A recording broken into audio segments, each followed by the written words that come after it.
Imagine coming home after a long trip, only to find your entire neighborhood gone. No people, no signs of struggle, nothing but empty houses and an eerie silence. This isn't the plot of a horror movie. This actually happened, and it remains one of the most chilling mysteries in American history. The year was 1587. England sent 115 colonists to establish a permanent settlement in the New World. The destination was Roanoke Island, a small piece of land off the coast of what we now call North Carolina. Among the colonists was John White, the governor, along with his pregnant daughter Eleanor. This wasn't just about politics. These were real people carrying their entire lives across an ocean to start fresh in a land they'd never seen. In late July, they arrived at Roanoke Island and immediately began building their new home. Then, on August 18th, something wonderful happened. Eleanor gave birth to a baby girl named Virginia Dare, the first English child born in the Americas. It should have been a moment of pure celebration, but survival required more than hope. As summer turned to fall, reality set in. The colony was running dangerously low on supplies. Someone had to return to England for help, and that person was John White. Imagine the agony of that decision. He would have to leave his daughter, his newborn granddaughter, and everyone else behind. But there was no other option. In late 1587, John White sailed for England, promising to return quickly. As his ship pulled away, he watched the settlement disappear beyond the horizon. He had no idea he would never see any of them again. Back in England, everything went wrong. The country was on the brink of war with Spain, and Queen Elizabeth commanded that every available ship be used for defense. John White was trapped, helpless, watching months turn into years while his family remained stranded thousands of miles away. He tried everything to get back. Finally, in 1588, he secured 2 small ships, but pirates attacked them and forced them back to England. Another year passed, then another. The war continued, and John White could only imagine what was happening to his family. Were they starving? Had they been attacked? Were they even alive? Finally, in August 1590, 3 full years after he had left, John White joined another expedition to America. As the ships approached Roanoke Island, he must have felt desperate hope mixed with terrible dread. The ships anchored, and John White and his men rowed to shore. The beach was empty. Not a single person came to greet them. That's when the true horror began to sink in. They made their way to where the settlement should have been, and what they found was absolutely chilling. The houses were still there, but they were empty. Not just empty of people, but empty of everything. No furniture, no personal belongings, no food stores. It was as if the colonists had carefully packed up everything they owned and simply walked away. But walked away to where? And why? The fort they had built was partially dismantled, with some of the logs missing. The palisade wall around the settlement had been taken down in places.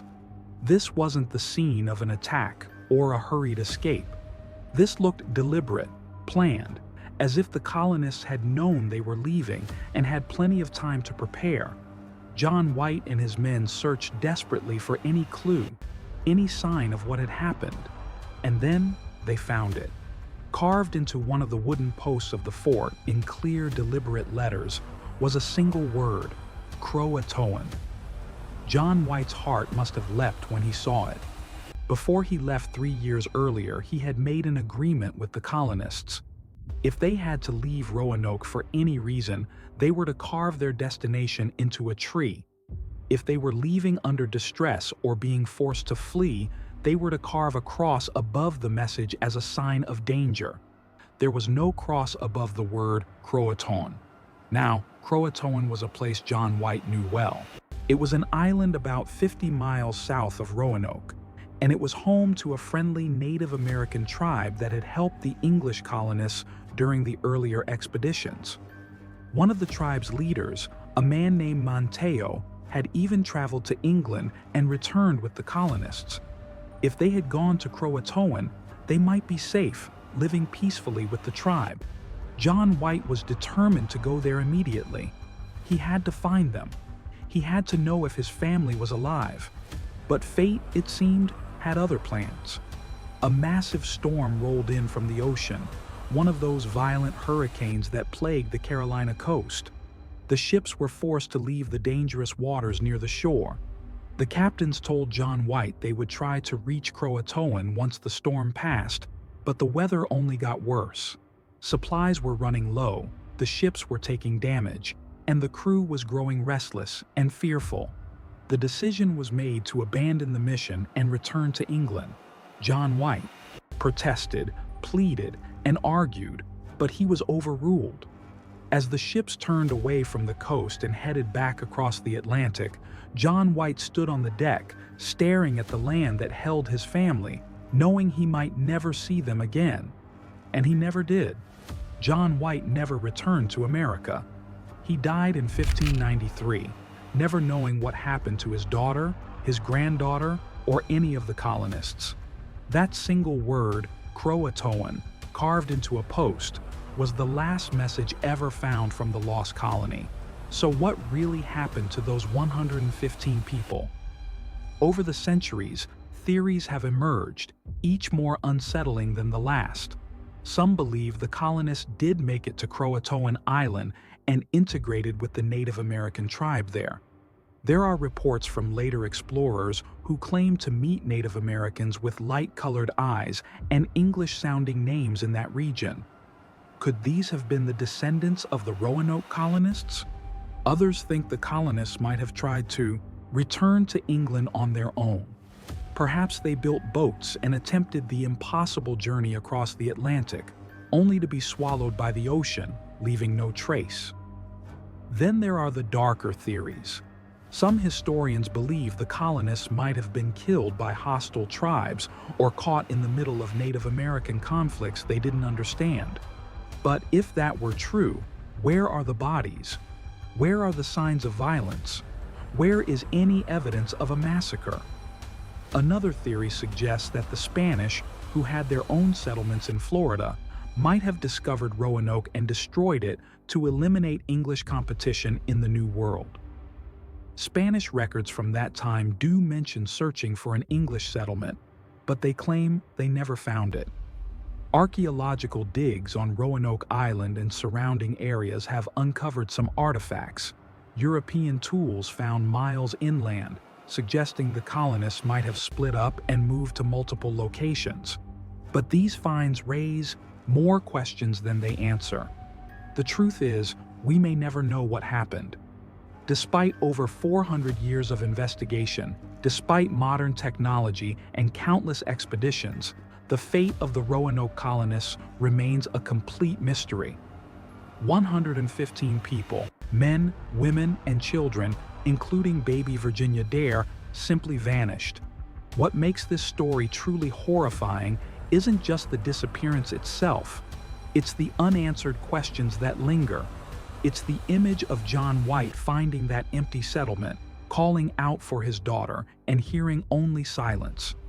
It's the word Croatoan, carved carefully into wood, a message that promised answers but delivered only more mystery. Think about it. Those colonists knew they were leaving.